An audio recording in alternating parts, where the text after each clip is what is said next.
Assalamualaikum warahmatullahi wabarakatuh.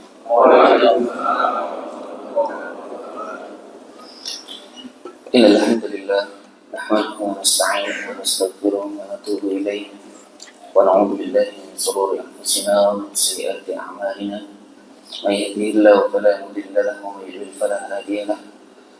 Wa asyhadu an la ilaha illallah wahdahu la syarika lahu wa asyhadu anna Muhammadan 'abduhu wa rasuluhu la nabiyya ba'dahu. Allahumma salli wa sallim wa zid wa barik wa an'im ala habibina wa nabiyina Muhammadin sallallahu alaihi wasallam wa ala alihi wa sahbihi ajma'in. Qala Allah 'azza wa jalla fil Qur'anil Karim, a'udzu billahi minasy syaithanir rajim. Ya ayyuhalladzina amanu taqullaha haqqa tuqatih wa la tamutunna illa wa antum muslimun.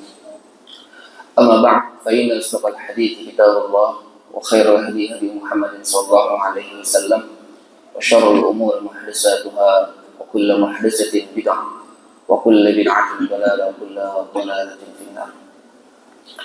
Ayyuhal ikhwah, ma'asyiral muslimin, ma'asyiral muslimat, Bapak Ibu jamaah Masjid Al-Ukhwah yang semoga senantiasa dijaga dengan rahmat Allah Subhanahu wa taala. Sejatinya ada kata yang pantas kita ucapkan pada kesempatan pagi yang mulia ini, melainkan rangkai untuk rasa syukur kita kepada Allah Subhanahu wa taala. Yang mana Allah Subhanahu wa taala tiada henti-hentinya senantiasa mengaruniakan nikmat-Nya kepada kita semua, sehingga dengan nikmat-nikmat yang Allah karuniakan kepada kita dapat menjalani aktivitas keseharian kita, khususnya yang menjadikan kewajiban kita sebagai seorang hamba, yakni melaksanakan apa yang diperintahkan Allah Subhanahu wa taala dan menjauhi apa yang dilarang oleh Allah Subhanahu wa taala. Sungguh ini merupakan nikmat yang sangat luar biasa yang patut untuk kita syukuri bersama. Hadirin jamaah yang semoga dirahmati Allah Subhanahu wa taala. Pada kesempatan yang berbahagia ini, kita akan melanjutkan kajian kita, pembahasan terkait tentang akhlak yang mulia. Pada pertemuan yang lalu, jika masih ingat, kita telah membahas di antara tanda-tanda akhlak yang mulia, dan dapat kita pahami bersama bahwasanya akhlak yang mulia merupakan bagian terpenting dalam Islam. Selain akidah, kemudian ibadah, dan kesempurnaan daripada Islam ini adalah akhlak yang mulia. Oleh karenanya, mari kita buka materi kajian kita pada pagi hari ini dengan statement dari salah seorang ulama besar yang bernama Al-Imam Ibnu Mubarak rahimahullahu ta'ala, di mana beliau mengatakan ta'allam al-adab 30 aman, bahwasanya kami mempelajari terkait tentang masalah-masalah adab itu 30 tahun. Wa ta'allam al-ilm 20, sedangkan kami mempelajari ilmu itu sendiri 20 tahun. Jadi para ulama terdahulu, ya, di antara Imam Mubarak rahimahullah ta'ala, beliau mengatakan bahwasanya beliau mempelajari terkait tentang adab itu 30 tahun. Kita belajar adab berapa tahun, Pak? Mungkin dari kecil kita sudah diajarkan tentang sopan santun, tata krama, etika oleh kedua orang tua kita.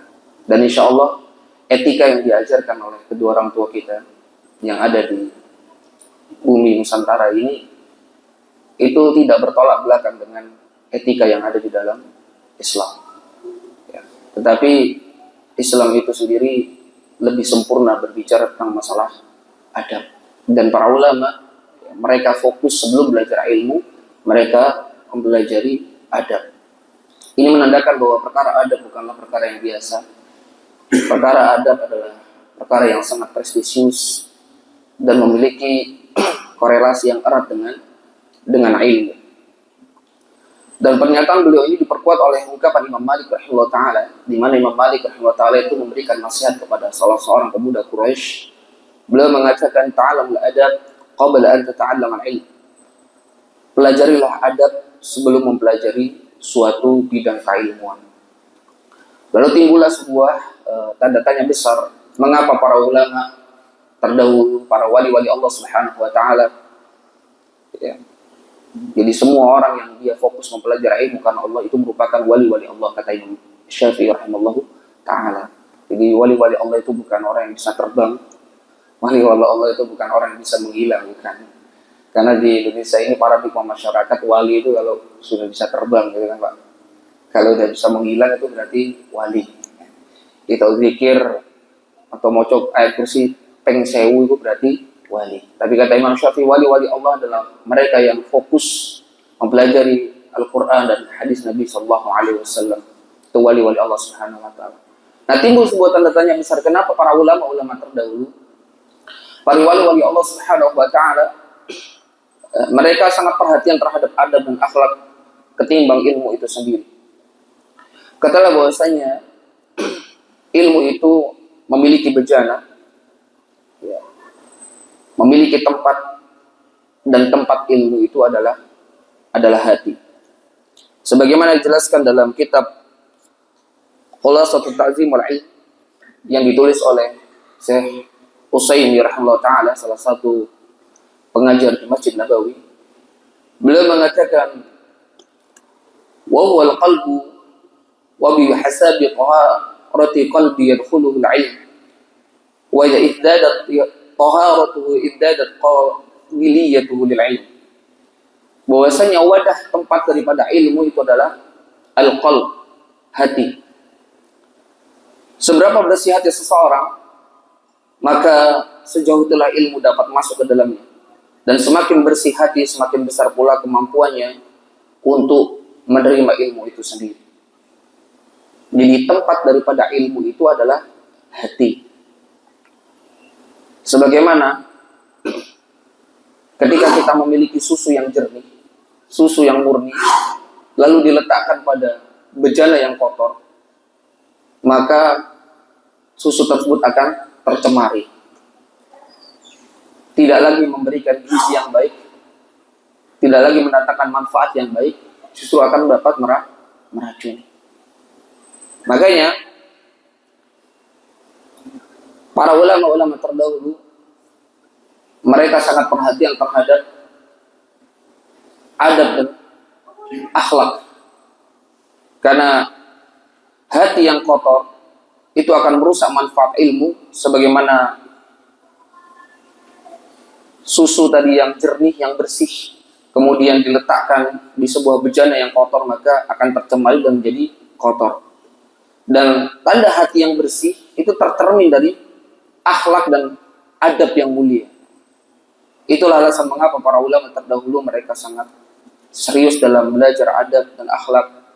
Adab mereka kepada Allah Subhanahu wa taala, adab mereka kepada Nabi Muhammad sallallahu alaihi wasallam, dan adab mereka terhadap ilmu itu sendiri. Juga adab-adab terhadap sesama manusia. Karena itulah salah satu upaya untuk membersihkan tempatnya ilmu. Karena ketika seseorang itu dia belajar ilmu, tapi dia tidak berusaha untuk membersihkan tempatnya ilmu, maka ilmu itu akan tercemari dan tidak menghasilkan manfaat apa-apa. Belajar bertahun-tahun, ngaji bertahun-tahun, tapi yang keluar dari lisannya ketika marah bukan ilmu. Padahal dia ngaji tentang hadis Nabi la taghdab wa lakal jannah, jangan marah bagimu surga. Dia belajar tentang itu. Bukan hanya matanya, dia mempelajari syarah tentang hadis itu. Tapi ketika diuji oleh Allah Subhanahu wa taala suatu urusan, suatu permasalahan yang memicu emosinya, ilmu itu tidak bermanfaat bagi dirinya. Dia turuti emosinya itu. Ya. Belajar tentang akidah, tauhid. Ya. Ini kenyataan ini, Pak. Ada orang belajar akidah, bahkan mengajarkan akidah, tauhid di masjid.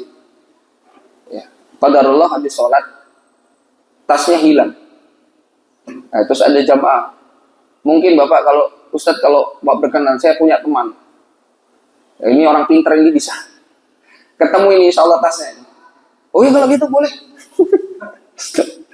Padahal habis mengajarkan akidah. Jadi ilmunya sama sekali tidak bermanfaat. belajar tentang akidah, belajar tentang kesyirikan, belajar tentang tauhid. Ketika diuji Allah Subhanahu wa taala, ilmunya nggak keluar. Jadi kemanfaatan suatu ilmu itu akan nampak ketika diuji Allah Subhanahu wa taala. Saya selalu menyampaikan ayatnya di dalam Quran surat Al-Ankabut ayat 2, Allah mengatakan ahasiban nasu ayyutraku ayyaqulu amanna wa hum la yaftanun. Apakah mengira bahasanya kamu dibiarkan begitu saja dengan mengatakan aku beriman terus kemudian kamu enggak diuji? Diuji Allah Subhanahu wa taala. Nah, sikap orang yang berilmu dengan orang yang tidak berilmu itu berbeda ketika diuji oleh Allah Subhanahu wa taala.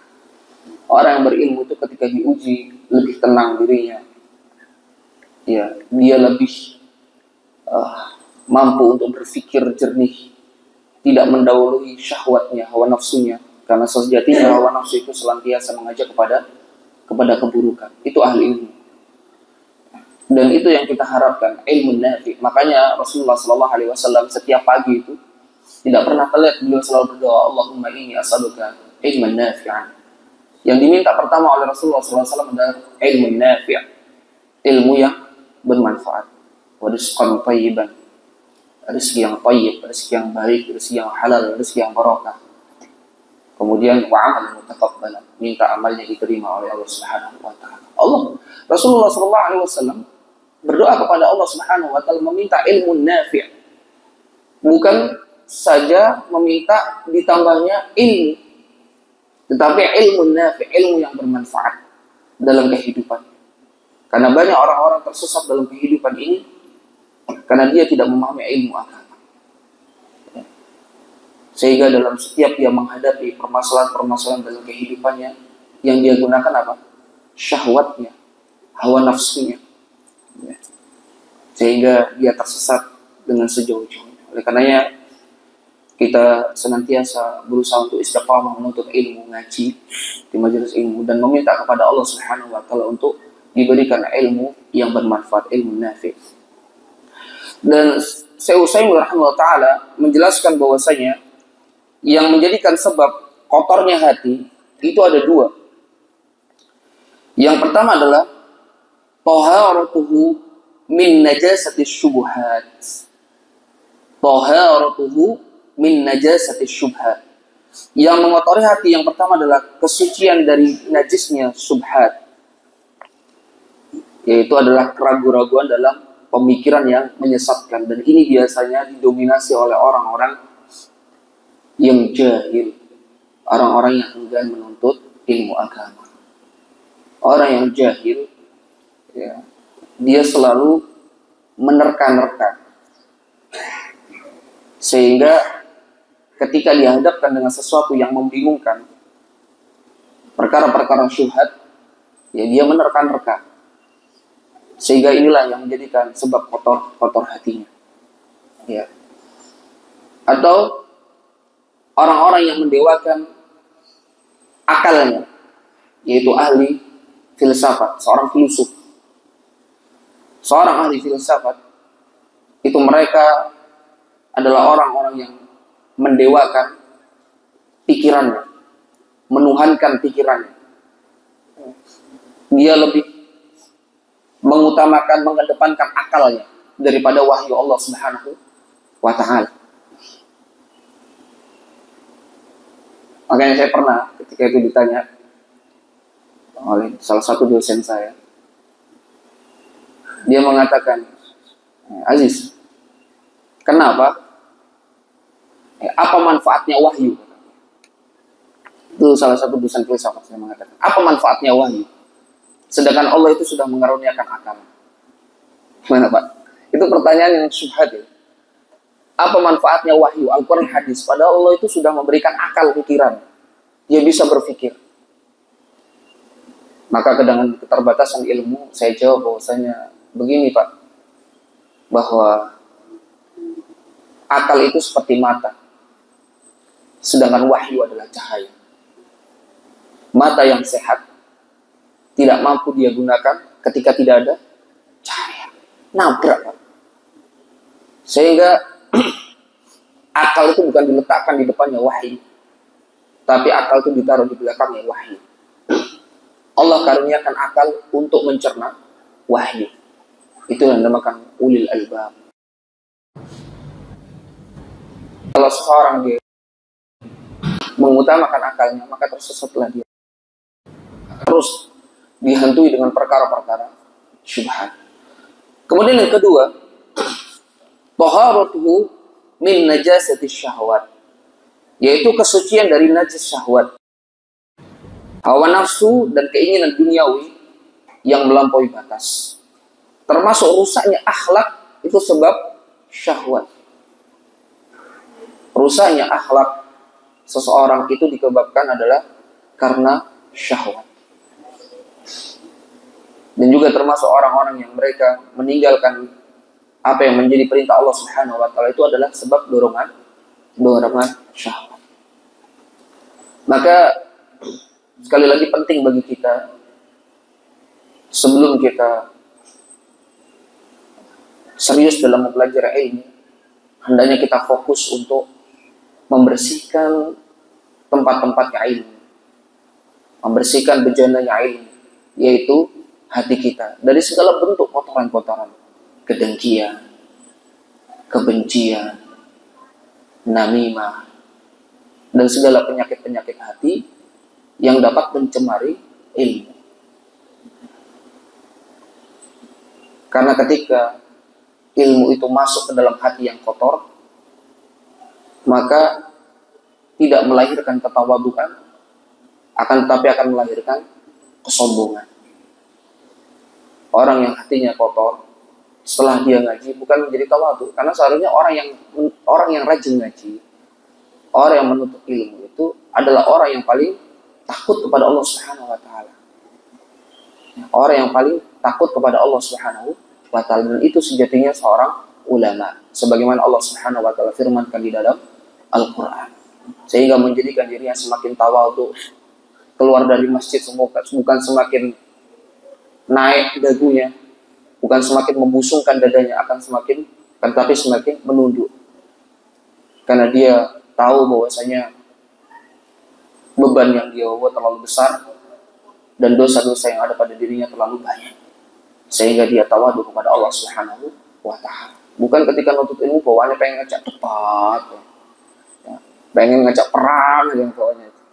Itu bukan ciri-ciri ahli ilmu. Nah, hadirin jamaah sekalian, semoga dirahmati Allah Subhanahu wa taala. Dan pada kesempatan pagi hari ini, ya, untuk menambah motivasi kita agar kita bersungguh-sungguh untuk memiliki akhlak yang mulia, kita akan mempelajari tentang keutamaan daripada akhlak yang mulia.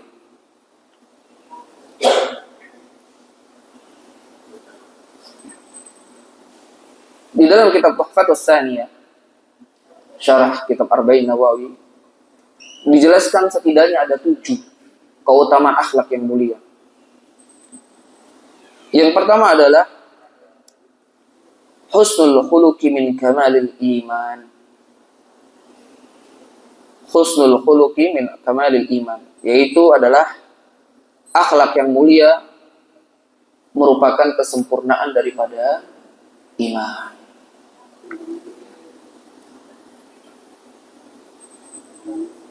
Jadi akhlak yang mulia merupakan kesempurnaan daripada iman. Dalilnya apa? Dijelaskan dalam hadis riwayat Abu Dawud, Tirmidzi, dan hadis ini disahihkan oleh Syekh Al-Albani rahimahullah taala. An Abi Hurairah radhiyallahu anhu, dari Abu Hurairah radhiyallahu taala anhu, dia berkata, qala Rasulullah sallallahu alaihi wasallam, Nabi sallallahu alaihi wasallam bersabda, akmalul mu'minina imanan ahsanuhum khuluqa. Kesempurnaan iman seorang mukmin itu tercermin daripada akhlaknya yang mulia. Jadi kita pahami bahwa iman itu memiliki 70 cabang. Jadi kalau kita boleh menggambarkan bangunan Islam itu seperti sebuah pohon, Pak. Sebuah pohon yang memiliki 6 cabang akar, yaitu terdiri dari 6 rukun iman. lalu memiliki pangkal tengah, yaitu adalah rukun Islam yang pertama, syahadat. Kemudian memiliki cabang-cabangnya dari pangkal tengah tadi, yaitu 4 rukun Islam yang lainnya. Sholat, puasa, zakat, dan haji. Dan kemudian disempurnakan dengan amal-amal saleh. Semakin banyak kita melakukan amal saleh, semakin banyak cabang-cabang pohon keislaman kita. Dan akhlak yang mulia itu merupakan bagian daripada kesempurnaan iman itu sendiri. Makanya kita banyak sekali menemukan di dalam kitab-kitab akidah para ulama, itu selalu di bab paling akhir itu membahas tentang masalah akhlak. Jadi akidah dan akhlak itu memiliki korelasi yang sangat kuat, memiliki ikatan yang sangat kuat. Orang yang dia itu akidahnya baik, memiliki akidah as-sahihah, akidah yang benar, maka akan menjadi sempurna akidah itu apabila dikemas dengan akhlak yang mulia. Kalau seseorang dia mempelajari akidah, tapi dia tidak menyertai dengan akhlak yang mulia, maka dia akan menjadi seorang khawarij. Siapa itu khawarij? Akidah khawarij adalah orang-orang yang mereka bermudah-mudahan untuk mengkafirkan saudara muslimnya, menyesat-nyesatkan saudara muslimnya. Ya. Ini adalah orang-orang khawarij, orang-orang radikal. Ya. Ini ketika seseorang dia belajar akidah tapi tidak disertai dengan ilmu, karena saking takutnya kepada Allah Subhanahu wa taala. Ini kata Syekh Shalih Al-Fauzan rahimahullah taala dalam kitab Tauhid beliau. Tapi kalau seorang dia mempelajari akhlak, ya, tapi tidak disertai dengan akidah, maka dia akan menjadi seorang sufi. Seorang sufi. Masya Allah, orang sufi itu akhlaknya baik secara zahir, tapi mereka ghulu, berlebih-lebihan dalam akhlak. Ya. Kalau ustadznya habis minum gini, rebutan. Ya. Ustadznya datang diciumi kakinya. Ini orang-orang sufi. Ya. Mereka menganggap bahwa saya kaki gurunya ini bawa keberkahan. Padahal kakinya udise, marah kuat lah. Ya, orang sufi, mereka berlebih-lebihan. Ya. Kalau gurunya datang tuh nunduk semua. Ya memang di dalam Islam itu diajarkan bagaimana ta'zim terhadap guru, tapi ada batasan-batasannya. Tidak berlebih-lebihan. Sebatas kita mencium tangannya boleh. Nah, meskipun Syekh Al-Albani tidak membenarkan pendapat ini, tapi para ulama Ahlussunnah lainnya memperbolehkan selama tidak berlebih-lebihan. Tapi sampai mencium berbolak-balik, sampai kakinya dicium-cium, ini adalah perilaku yang dulu, perilaku yang berlebih-lebihan, yang tidak diajarkan dalam adabul Islam. Nah, makanya kita belajar akidah disertai dengan belajar akhlak juga yang mulia, agar kita tidak ekstrim kanan juga tidak ekstrim kiri. Itu tadi. Nah, bersamaan dengan itu, hadis yang barusan kami bacakan tadi itu sebenarnya hadis di mana Nabi Shallallahu Alaihi Wasallam memerintahkan kepada kita untuk berakhlak yang mulia kepada pasangan kita. Karena lanjutan hadis itu mengatakan, ya, setelah akmalul mu'minina imanan ahsanum khuluqa, Nabi mengatakan wa khiyarukum linisaihim. Ya, dan orang yang paling baik di antara kalian adalah orang yang paling baik kepada istrinya. Jadi orang yang paling baik di antara kalian itu orang yang paling baik kepada istrinya. Jadi standar kebaikan seseorang itu bukan yang suka mentraktir teman-temannya. Ternyata standar kebaikan seseorang itu adalah bagaimana perilaku dia terhadap pasangannya. Ini berlaku umum. Bukan hanya suami kepada istri, istri juga kepada suami. Itu standar kebaikan seseorang. Sebaik apapun seseorang kepada orang lain di luar, tapi dia perangainya buruk di rumah, maka belum dikatakan baik. Ya. Karena akhlak kita yang sebenarnya adalah akhlak kita kepada pasangan kita. Mungkin kita bisa mampu menyembunyikan perangai kita ketika di luar. Gampang sekali Pak bersandiwara di luar itu Pak. Ketemu orang, Assalamualaikum, bagaimana Pak, sehat? Masya Allah. Senyum, sampai jurang berubah langsung. Ya, baja hitam. Ya. Sama istrinya ngomong, enaknya sendiri, tidak pernah lembut. Ya. Demikian juga sama suaminya juga seperti itu. Bawaannya emosi aja kalau ngomong sama suaminya. Ini bukan akhlak yang sebenarnya. Dan itu dicontohkan oleh Nabi SAW. Nabi itu orang yang paling baik akhlaknya, dan akhlak Nabi itu adalah akhlak Al-Quran. Dan bukan hanya kepada satu istri. Terhadap semua istri-istrinya beliau itu, ketika ditanya, beliau itu memiliki akhlak yang mulia, akhlak yang baik. Dan akhlak beliau adalah Al-Quran. Mungkin kita ini kadang-kadang sama satu istri aja wangil Pak, nih. Loro. Ngono arepe nambah ini ngerti wis pensiun iki. Sama satu istri aja akhlaknya satu itu sulit. Bagaimana kepada istri-istri yang lain? Dan Nabi SAW adil. Semua istri-istri ketika ditanya itu, Masya Allah, Nabi itu akhlak yang mulia. Makanya kalau belum bisa adil, ojo pikir Arab ya nambah. Pak, Arab. Ya. Sing wis jenggot-jenggot iki mas pensiun. Ya. Jadi seperti itu. Nabi SAW itu paling baik akhlaknya kepada istrinya, Masya Allah. Ya, dan beliau paling sabar kepada istrinya. Dan beliau, bayangkan jabatan beliau itu double-double. Beliau itu seorang pemimpin negara, kemudian seorang panglima perang. Kalau sekarang mungkin panglima TNI. Ya. Beliau yang mengatur semua tatanan negara itu. Tapi ketika beliau sampai di rumah, beliau letakkan jabatan beliau. Dan beliau menjadi seorang suami yang wa ta'awanu 'alal birri wat taqwa. Senantiasa tolong menolong dalam ketakwaan, kebaikan. Istrinya nyuci piring, ya melu nyuci piring. Istrinya nyuci baju, ya ikut nyuci baju. Ya.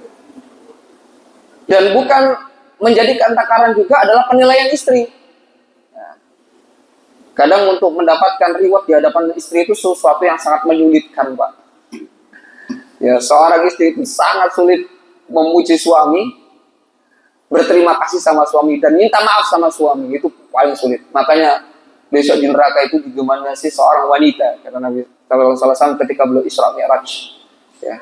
Bukan karena mereka tidak melaksanakan sholat, tapi mereka tidak bersyukur terhadap suaminya. Suami ini nyambut gawe terus bertahun-tahun, tapi kalau api-api belas. Padahal beras yang dimakan ya dari hasil suaminya. Pakaian yang digunakan dari hasil keringat suami. Tapi suami itu jelek ya. Ya Bu. Tapi insya Allah ibu-ibu di Al-Quran nggak seperti itu. Salihah semua insya Allah. Bapaknya langsung guyu. Ya.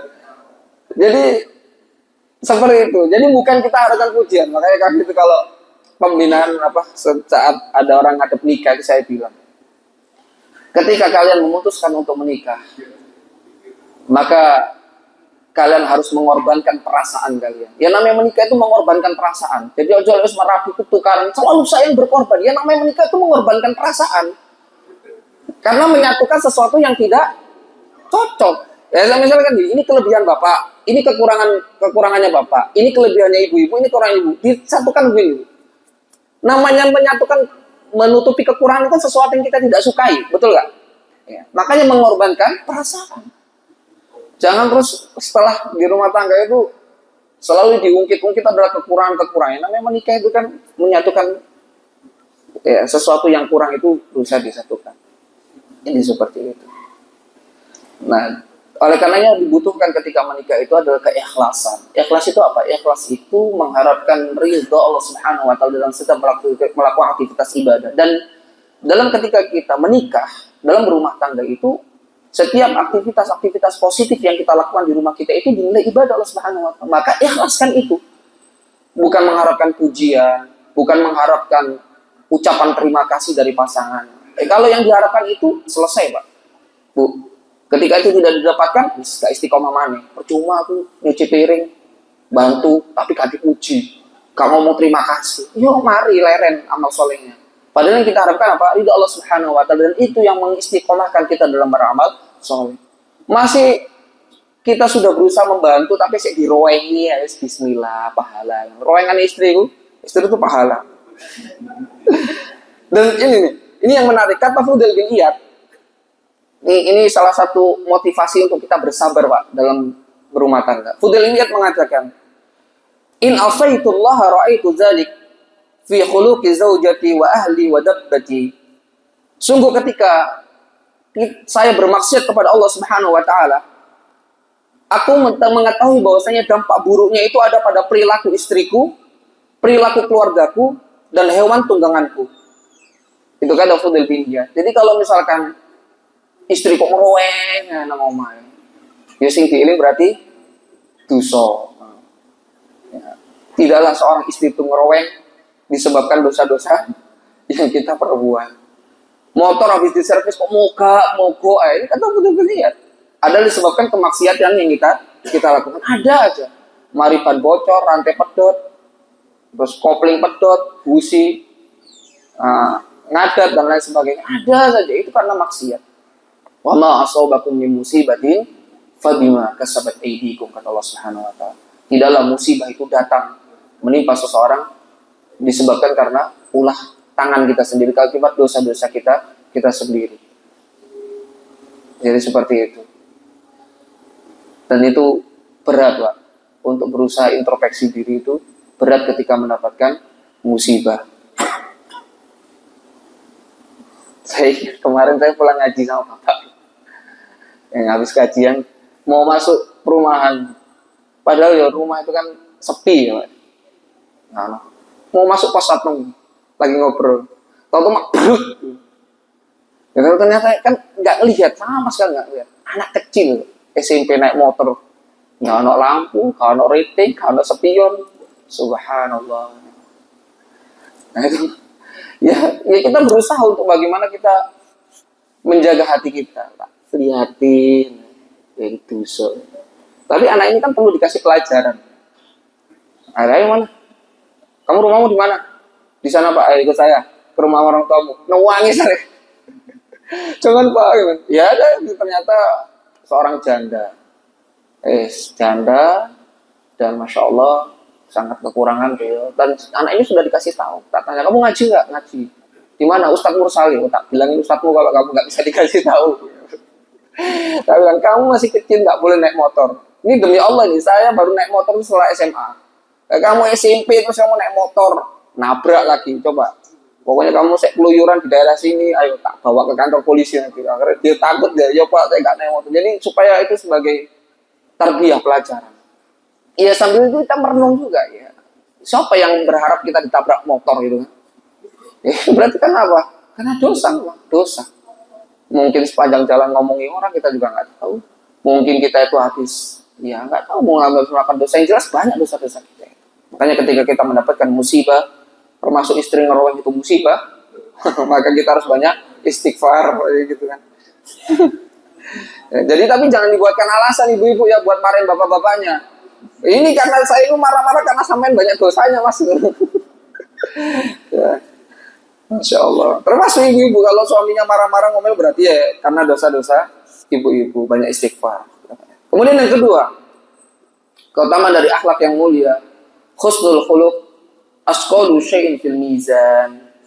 Akhlak yang mulia itu memberatkan atau menjadi pemberat timbangan besok pada yaumul mizan. Jadi akhlak yang baik itu memberatkan timbangan besok pada hari kiamat. Bayangkan, Pak, ketika besok kita dibangkitkan oleh Allah Subhanahu wa taala pada hari kiamat, tidak membawa sehelai kain pun. Ya, tidak menggunakan alas kaki. Dan dijelaskan dalam hadis tidak berkhitan. Kita telanjang bulat, Artinya kita tidak membawa kekuasaan kita, kita tidak membawa jabatan kita, tidak membawa kekayaan kita. Yang kita andalkan apa ini ketika menghadap Allah? Coba bayangkan. Maka kita berusaha berharap kepada Allah Subhanahu wa taala ada sesuatu yang dapat memberatkan timbangan besok pada hari kiamat. Dan itulah yang akan menjadi pemberat adalah akhlak yang mulia. Akhlak yang mulia. Nah, misalkan kita diperintahkan oleh atasan kita, komandan kita, kau menghadap saya. Apa nggak bawa apa? Nggak nyiapno oleh-oleh, nggak bawa apa-apa, kan bingung ya. Apa ini untuk mengambil hatinya komandan seperti apa? Tidak ada yang kita andalkan. Dan Allah Subhanahu wa taala itu Maha tahu apa yang sudah kita kerjakan. Ya, analogi sederhana seperti komandan kita sudah paham bahwa kamu nggak perlu bawa apa-apa. Saya sudah melihat kamu orang yang rajin, kerja keras. Itulah yang menjadikan komandan itu atasan kita itu ketika kita menghadap itu enak. Jadi nggak perlu jilat, nggak perlu boleh raih. Ya. Komandan sudah tahu bisa menilai. Allah Subhanahu wa taala Rabb yang Maha tahu, Al-Alim, Allah Al-Bashir yang Maha melihat. Apa yang kita lakukan di dunia ini dilihat Allah Subhanahu wa taala dan dicatat. Sekecil apapun itu dicatat oleh Allah Subhanahu wa taala. Segala kebaikan-kebaikan kita itu dicatat sebuah kebaikan dan segala keburukan sekecil apapun dicatat menjadi keburukan. Tapi dijelaskan dalam hadis qudsi setiap kebaikan, satu kebaikan dicatat 70 kali kebaikan. Bayangkan kurang baik apa Allah. Dan setiap satu dosa dicatat satu. Kebaikan dicatat berapa? 70 kali. Keburukan dicatat berapa? Satu. Makanya kebacut dalam buku rokok. Nah, kita berharap pada Allah Subhanahu wa taala semoga kita masuk ke dalam surga. Setiap kebaikan 70 kali. Bahkan ketika seseorang tidak bisa mampu melakukan kebaikan karena dia istiqomah melakukan kebaikan itu dicatat kebaikan Allah Subhanahu wa taala. Ibu-ibu nih istiqomah salat, istiqomah puasa Senin Kamis, terus datang bulan sehingga menyebabkan dia tidak bisa puasa dulu. Dicatat oleh Allah Subhanahu wa taala sebagai keistiqomahan. Kurang baik apa Allah Subhanahu wa taala. Bapak-bapak juga seperti itu, rajin salat ke masjid. Mungkin karena sakit sehingga menyebabkan tidak mampu salat ke masjid atau mampu salat ke masjid tapi tidak bisa berdiri dengan sempurna. Dicatat Allah Subhanahu wa taala sebagaimana salat sempurna. Ya. Dan itu yang kita harapkan besok menjadi pemberat timbangan di hari kiamat. Dan akhlak yang mulia itulah salah satu amal yang dapat memberatkan timbangan di yaumul mizan. Ya, makanya kita berusaha untuk memiliki akhlak yang mulia. Kemarin kita sudah belajar tentang tanda-tanda akhlak yang mulia itu ada 10 dan disederhanakan oleh Imam Ibnul Mubarak. Beliau mengatakan bahwasanya akhlak yang mulia itu senyuman yang manis, ya. Senyuman yang manis, kemudian melakukan yang ma'ruf, kan menghilangkan gangguan. Senyuman yang manis itu merupakan sedekah. Ya. Tapi aja senyum ambil bojone wong bahaya juga. Yes. Ada batasannya, Pak. Artinya kita tidak memberikan wajah yang memilukan, wajah yang menyedihkan. Kata Rasulullah SAW dalam kitab Al-Adabul Mufrad, ya, dalam bab akhlak yang mulia, itu bahwasanya mengatakan kamu tidak akan mampu untuk memenuhi seluruh kebutuhan manusia. Mampu nggak harta kita, Pak, untuk memenuhi seluruh kebutuhan manusia? Tapi dengan wajahmu yang mencerahkan itu cukup untuk memberikan kebaikan kepada manusia. Itu kata Nabi SAW. Jadi senyuman itu juga merupakan bagian daripada sedekah. Tabassumuka fi wajhi akhika laka sedekah. Jadi konsep sedekah dalam Islam itu ternyata sangat sederhana. Kita senyum itu merupakan sedekah. Ya, ketemu orang itu pasanglah wajah yang mengenakan. Coba bayangkan, Pak, kita pagi-pagi di rumah sudah tentrem, enak, harapannya berangkat kantor itu ya mendapatkan ketentraman jiwa. Tapi sampai di kantor ketemu teman yang memasang wajah yang masam itu ya apa, Pak? Jadi dongkol mau ketemu komandan mencongong aja, coba mana kondisi, no masalah. Jadi itu mempengaruhi kondisi hati seseorang. Jadi ketika kita membuat hati seseorang itu cerah, hati seseorang itu bahagia, itu merupakan bagian daripada sedekah. Ya. Kemudian melakukan yang ma'ruf, kebaikan. melakukan segala bentuk kebaikan-kebaikan, itu merupakan akhlak yang mulia dan menghilangkan gangguan. Jadi kalau ketika kita tidak mampu melakukan kebaikan, jangan mengganggu orang, gitu sederhananya Pak. Kalau kita tidak mau diganggu, maka jangan ganggu orang. Termasuk nutup jalan tuh ganggu orang nggak Pak? Ganggu orang. Saya tuh heran. Ya. Di sini di Sidoarjo ini menurut saya, nggak tahu kalau di tempat-tempat lain. Saya tidak pernah menemukan di Jakarta, di Sorong aja sih nggak pernah menemukan. Di sini itu hajatan mengalahkan segalanya. Heran saya. Nutup jalan ke ini, waduh, nggak dikasih solusi, mau muter kemana sih sampai ya Allah. Ini seharusnya pemerintah daerah memberikan aturan tentang ini, Pak. Betul Pak. Ini selama-lamanya iman itu dijalankan hadis itu menyingkirkan duri di jalan. Nah itu nutup jalan Pak yang. Selama-lamanya iman saja menyingkirkan duri di jalan. Nah itu nutup jalan. Apa enggak? Menyakitkan kecuali jalan-jalan di bukan jalan protokol ya, jalan di perumahan enggak masih muskilah, enggak masalah. Tapi kalau jalan protokol itu kan membuat orang lain susah Pak. Padahal semua orang jalan juga punya kebutuhan. Ya, boleh ini Pak. Makanya sebenarnya ahsan kalau setiap desa ini punya gedung serbaguna kan lebih bagus ya Pak ya. Jadi ya nggak perlu bayar, yang penting ngasih isi uang kas, ini nggak harus nutup jalan. Semakin ditutup jalan semakin bangga. Saya juga heran, subhanallah. Ini salah satu bentuk kelemahan daripada iman. Jadi akhlak yang mulia ini memberatkan timbangan. Dalilnya adalah sabda Nabi sallallahu alaihi wasallam, an Abi Darda radhiyallahu anhu qala sami'tu Nabi sallallahu alaihi wasallam yaqul, dari Abu Darda radhiyallahu taala anhu, ya, dia mengatakan bahwa Nabi sallallahu alaihi wasallam bersabda, "Ma min syai'in yudha'u fil mizan asqalu min husnil khuluq." Ya. Tidak ada sesuatu yang ketika diletakkan itu memberatkan timbangan daripada akhlak yang mulia. Wa in sahiba husnil khuluq la yurughu bihi darajata sahibi shaum was shalah. Dan sesungguhnya seorang yang memiliki akhlak yang mulia, dia akan mencapai derajat orang-orang yang berpuasa dan orang-orang yang melaksanakan sholat. Yang dimaksud adalah puasa sunnah dan sholat-sholat sunnah. Jadi orang yang memiliki akhlak yang mulia, ya, maka dia akan mencapai derajat orang-orang yang rajin puasa dan rajin sholat. Masya Allah. Mencapai derajatnya sama Pak, kedudukannya. Bagi orang yang akhlaknya mulia. Betapa besarnya akhlak yang mulia ini, ya, memiliki impact di dunia maupun di akhirat. Dampak yang besar sekali Pak. Selain memberatkan timbangan, dia mendapatkan derajat orang-orang yang tadi sholat malam dan juga puasa-puasa sunnah. Makanya kalau kita tidak mampu untuk istiqomah sholat tahajud, tidak mampu istiqomah untuk puasa-puasa sunnah, setidaknya kita memiliki perangai yang baik Pak. Itu sudah kita mendapatkan derajat yang sama kedudukannya. Dan ini tidak mudah, memang berat. Karena tadi akhlak yang mulia itu, ya, adalah sikap keadilan. Ya.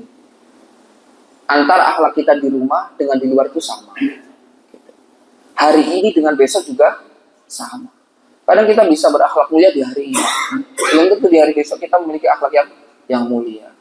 Mungkin kita bisa berakhlak yang mulia dengan satu kawan kita, tapi dengan satu kawan kita yang lainnya belum tentu mampu. Dan Islam mengajarkan untuk bagaimana kita memiliki akhlak yang mulia, dan itu telah diatur dalam Islam. Kepada istri kita, kepada anak kita, orang tua kita, tetangga kita, bahkan kepada non-muslim sekalipun. Itu diajarkan dalam Islam. Bagaimana kita memiliki akhlak yang mulia. Kemudian sudah suruk ya Pak? Kemudian yang ketiga, husnul khuluq min asbabi dukhulil jannah. Akhlak yang mulia salah satu sebab seseorang masuk ke dalam surga. Jadi akhlak yang mulia salah satu menyebabkan seorang itu masuk ke dalam surga. Kita semua mau masuk ke dalam surga Pak ya? Tidak ada yang mau masuk ke dalam neraka. Tapi sekarang itu neraka dibuat bercandaan ya Pak. Saya heran. Ada di IA itu, saking itulah cara ciri-ciri akhir zaman. Neraka sampai dibuat bercandaan. Jangan tahu ya. Subhanallah. Orang di dalam neraka selfie. Padahal neraka itu juga bisa digambarkan di dalam alam pikir kita. Nggak bisa, Pak. Meskipun Allah menarasikan di dalam ayatnya dan sabda Nabi-Nya, tapi itu tidak bisa dibayangkan di dalam alam pikiran kita. Seringan-ringannya siksa neraka itu yang diterima oleh Abu Talib. Apa? Dipakaikan sandal terbuat dari api, lalu mendidih otaknya. Itu seringan-ringannya siksa neraka. Seringan-ringan. Dan siksa neraka itu beragam, bervariasi. Bukan satu model siksaan, toh. Banyak siksa neraka. Ada siksaan neraka bagi orang yang memiliki perangai yang tidak baik, memiliki akhlak yang buruk, yaitu suka ghibah dan mencaci maki orang. Wailul likulli humazatin lumazah. Itu dibaca surat itu. Itu surat tentang Abu Lahab. Dijelaskan, dinarasikan dalam ayat itu, yang laki-lakinya hobi cari duit, yang perempuannya istrinya hobi ngerumpi. Wes cocok ini pasangannya. Itu dijelaskan dalam wailul likulli humazatin lumazah. Perempuannya hobi ngerumpi, suaminya di luar hobi cari duit dari pagi, siang, malam, lali ngaji, lali sholat. Itu cara siksanya Allah Subhanahu wa Ta'ala dalam surat itu. Di presto, Pak. Diikat di dalam sebuah tiang, ditutup. Udah diikat, ditutup, Pak. Subhanallah, na'udzubillah min dzalik. Baca ayat itu. Dan itu beragam. Orang yang meninggalkan salat apa? Ma salakakum fi saqar. Ya, orang yang meninggalkan salat akan dimasukkan ke dalam neraka sakor. Ini beragam siksaan api neraka dan tidak bisa kita gambarkan dalam pikiran kita. Mungkin saya tadi mendiksikan di presto, tapi kan cara merestonya Allah Subhanahu wa Ta'ala kan nggak terduga bisa diatas seperti apa. Makanya jangan sampai kita masuk ke dalam neraka meskipun 1 menit. Jangan sampai.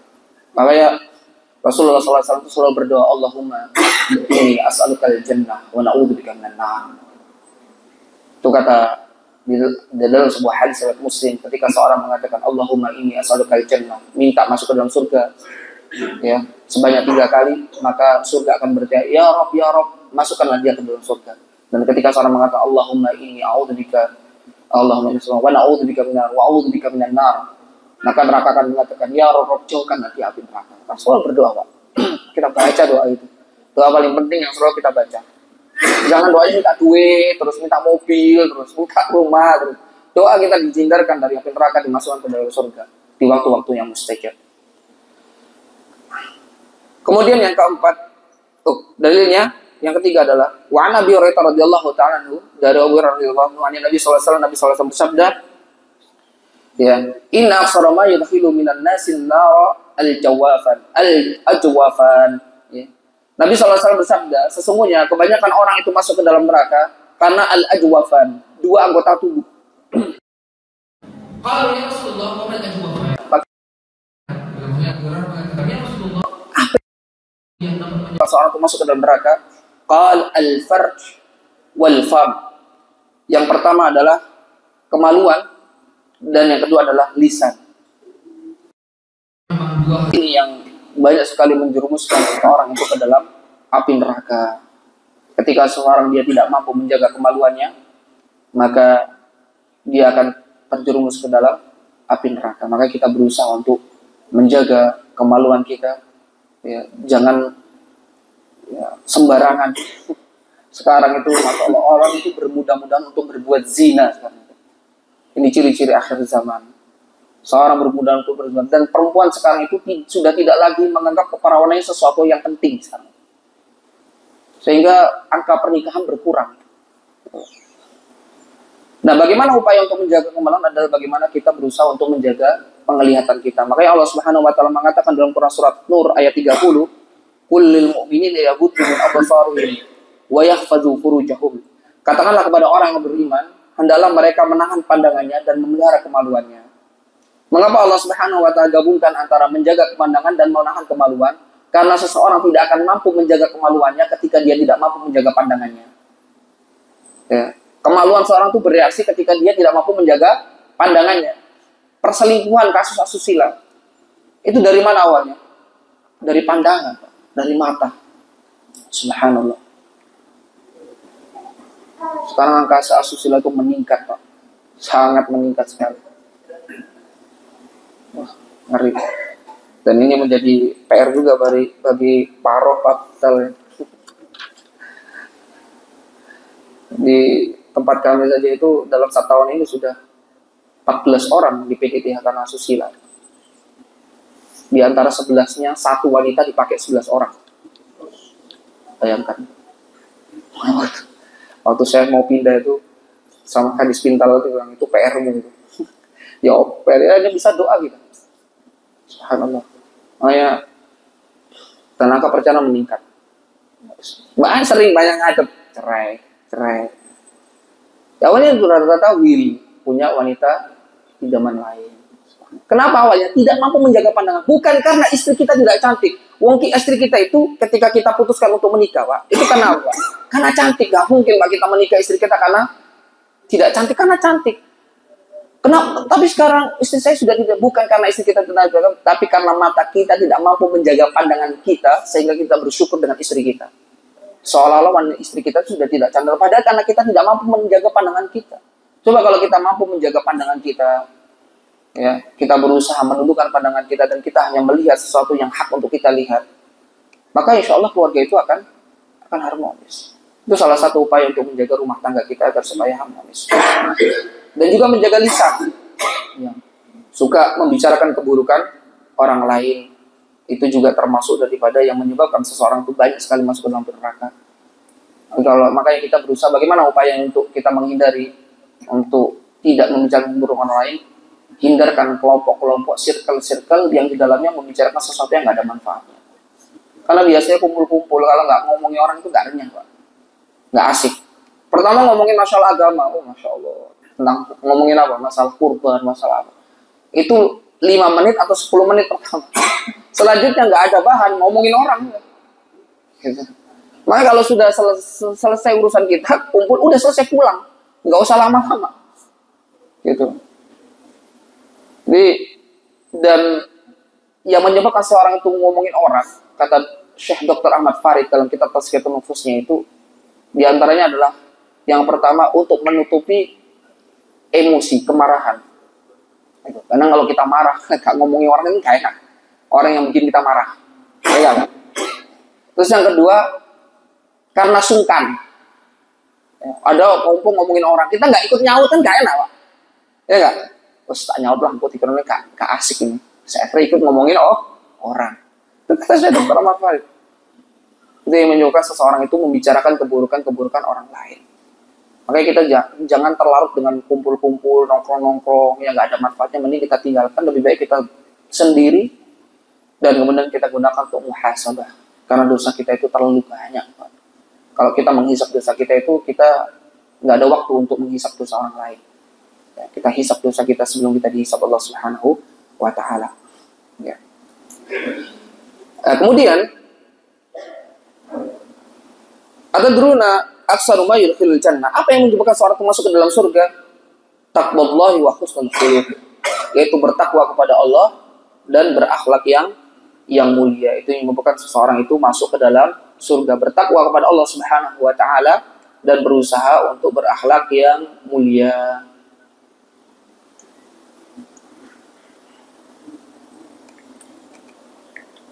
Sudah terbit belum ini, Pak? Belum ya? Berapa? Baru terbit. Nah, kan kalau terbit kan nambah 10 menit ya. Baru sholat ya. Ini kurang dikit. Kemudian yang keempat. Al-mu'min yudriku bi husni khuluqihi darajatas sha'imil qa'im. Ya, sebagaimana tadi kami sampaikan, yang keempat keutamaan akhlak yang mulia itu ya seorang mukmin ya akan mencapai derajat orang yang berpuasa dengan orang yang rajin sholat ketika dia memiliki akhlak yang mulia. Al-mu'min yudriku bi husni khuluqihi darajatas sha'imil qa'im. Jadi dengan dia memiliki akhlak yang mulia, dia akan mencapai derajat orang yang puasa dan juga orang yang melaksanakan sholat. Makanya kita berusaha untuk menghiasi diri kita dengan akhlak-akhlak yang mulia. Karena kita ini, kemampuan kita ini terbatas, Pak. Apalagi dengan masa usia kita yang semakin hari semakin menambah. Rasulullah SAW itu semakin beliau tua, semakin berkurang ibadah beliau. Dan itu suatu fitrah. Maka bagaimana untuk membackup ibadah-ibadah kita yang sudah berkurang? Ya tadi kita berusaha untuk memiliki perangai yang mulia, berakhlak yang mulia. Ya tadi, ya berusaha untuk berbicara yang lemah lembut, ya berbicara untuk yang lemah lembut. Kemudian bagaimana kita memasang wajah kita wajah yang mencerahkan, ya. Bagaimana kita tidak mengganggu orang. Masya Allah, itu sebenarnya mudah tapi wangel ngamalnya Pak. Susah. Kalau ngomong itu jangan didahului emosi. Kalau ngomong didahului emosi, seterusnya ngotot terus Pak. Ngotot terus. Karena namanya manusia itu suka lepas kontrol. Tadi ngomong kok rotok intonasinya agak naik ya gitu. Itu coba kita resapi gitu, kalau kita ngobrol. Ngaji aja kalau misalkan ngajar nih Pak, dari awal startnya udah tinggi, itu tinggi terus ya. Kadang mikir ya, nggak enak kalau ngomong itu dari awal tuh startnya tinggi. Padahal capek sendiri, teriak-teriak terus. Tapi di rumah lah gak teriak-teriak, anak ya gak sholat. Enak, terus. Ya Allah, memang seorang laki-laki itu dituntut untuk sabar. Untuk sabar. Makanya Rasulullah menjelaskan bahwasanya seorang wanita itu terbuat dari tulang rusuk yang bengkok. Ketika dipaksakan lurus patah. Tapi kalau dibiarkan tambah bengkok. Artinya apa? Seorang laki-laki dituntut untuk sabar dalam mendidik istrinya. Istri sama istri habis dinasihati besok lupa lagi. Ya harus sabar. Dan sabar itu sulit Pak. Sulit sekali. Kita berusaha untuk sabar. Kemudian yang kelima, baitun fil a'lal jannati liman hasuna khuluquhu. Seorang yang memiliki akhlak yang mulia itu akan mendapatkan rumah yang tinggi di surga. Masya Allah. Bisa. Dalilnya apa? An Abi Umamah radhiyallahu anhu, dari Abu Umamah radhiyallahu taala qala Rasulullah sallallahu alaihi wasallam, Nabi sallallahu alaihi wasallam bersabda, "Ana za'imun." Aku memberikan jaminan. Baitun fi bibaitin fi rabat, yaitu rumah di pinggiran surga. Rabat itu watrafun, ya pinggir-pinggirnya surga. Bagi siapa? Al-jannati liman tarakal mira'a wa in kana muhiqqan. Bagi seseorang ya, yang dia liman tarakal mira'a, bagi seseorang yang meninggalkan perdebatan. Wa in kana muhiqqan, sekalipun dia benar. Jadi kalau kita berusaha untuk meninggalkan perdebatan, meskipun kita benar, kita mendapatkan kaplingan di pinggir surga. Tapi kalau doa ya ojo setengah-setengah Pak, ya Allah masukkan hamba ke dalam surga. Di pinggirnya gak apa-apa ya Allah. Di pinggir masuk surga, Firdaus. Ya jangan pinggir. Tapi kalau dapat pinggir ya alhamdulillah, ya kan. Ya, apa dapat kaplingan banyak. Ini dijelaskan banyak kaplingan ini Pak. Ini kaplingan pertama, pinggir surga bagi seseorang dia meninggalkan perdebatan meskipun dia benar, dan itu susah Pak. Kadang di tengah-tengah kita diskusi ada sesuatu hal yang kadang berlawan dengan hati kita. Kita perhatikan kalau diskusi ini kita lanjutkan membawa maslahat, ya kita lanjutkan. Tapi kalau justru menimbulkan perdebatan, justru akan menimbulkan kebencian, kita stop. Gak ada manfaatnya juga. Kata para ulama, tinggalkan perdebatan kepada orang-orang yang bodoh, orang-orang yang jahil. Gak ada manfaatnya. Karena perdebatan itu mencari pembenaran, bukan mencari kebenaran. Betul nggak Pak? Orang debat itu nggak ada ujungnya. Karena yang cari pembenaran satu sama lain saling bersikukuh gitu. Coba di persidangan itu, para lawyer, yang mereka mencari pembenaran satu sama lain. Jelas-jelas yang didukung ini orang yang salah gitu kan. Tapi di debat terus. Antara lawyer sama jaksa saling berdebat. Ini nggak ada manfaatnya. Kecuali kalau perdebatan itu menimbulkan maslahat. Makanya Allah mengatakan wajadilhum billati hiya ahsan. Berdebatlah dengan cara yang baik, cara yang elegan. Dan itu para ulama sudah mengamalkan hal itu. Kemudian wabibaitin fi satil jannati liman tarakal kadhiba wa in kana mazihan. Yaitu seseorang akan mendapatkan rumah ya di tengah-tengah surga. Mendapatkan kaplingan di tengah-tengah surga. Ini biasanya kalau kaplingan di bagian tengah ini favorit Pak, di tengah kota kan. Bagi siapa? Liman tarakal kadhiba wa in kana mazihan. Bagi seorang yang meninggalkan dusta meskipun bercanda. Ya. Kadang bercandaan supaya orang itu ketawa, ya. Sehingga bercandaan itu dibumbui kedustaan. Dan itu tidak boleh Pak. Nah kalau kita berusaha untuk itu, meninggalkan itu, maka kita akan mendapatkan kaplingan di surga. Dan Rasulullah SAW kalau bercanda itu elegan, nggak ada kedustaan. Ada seorang nenek itu datang kepada Nabi SAW, "Hai Nabi, apakah aku bisa masuk ke dalam surga?" Kata Nabi apa? "Di surga nggak ada orang tua."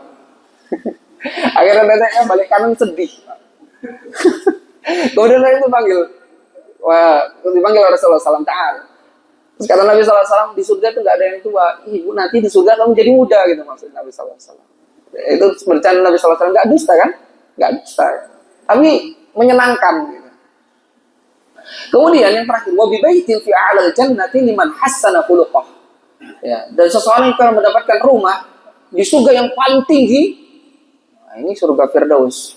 Liman hassana khuluqah, bagi seseorang yang memiliki akhlak yang dia berusaha untuk memperbaiki akhlaknya. Hassana khuluqah, itu kalimatnya. Berusaha untuk memperbaiki akhlaknya.